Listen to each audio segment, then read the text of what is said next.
Oui, je suis d'accord avec ça. En fait, dans cette crise, il y a deux camps. Il y a tout d'abord le camp des pragmatiques, les Polonais, en fait, qui veulent éviter que les migrants entrent. Et pour cela, en effet, il suffit de construire un mur. Il ne faut pas sortir de l'ENA pour comprendre, en effet, que la construction d'un mur empêche notamment les migrants de passer. Mais c'est aussi une symbolique.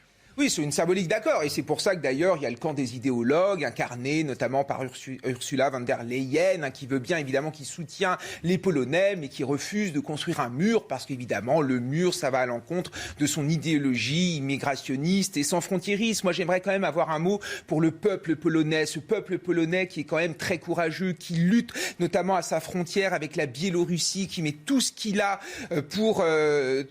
pour lutter notamment contre ces migrants. Et moi, j'entends des choses sur la Pologne qui sont une honte. La vérité, c'est que la Pologne, c'est une grande démocratie. La vérité, c'est que le gouvernement polonais n'aime pas un gouvernement d'extrême droite, c'est juste un gouvernement conservateur. Et heureusement qu'il est là. Imaginez s'il y avait eu un gouvernement socialiste, il y a fort à parier que ces migrants, en effet, seraient passés. J'en ai marre d'entendre que les Polonais sont antisémites, que les Polonais sont homophobes. Ce n'est pas vrai. Bien sûr qu'il y a de l'antisémitisme en Pologne, bien sûr qu'il y a de l'homophobie, mais les Polonais ne sont pas homophobes. Ils ne sont juste là que pour défendre leur liberté, leur sécurité, leur civilisation, l'envie finalement de vivre normalement. Et on ne pourra pas vivre normalement s'il y a ces migrants qui passent. C'est clair, on ne veut plus de ces migrants, on ne peut pas les accueillir et il faut le comprendre.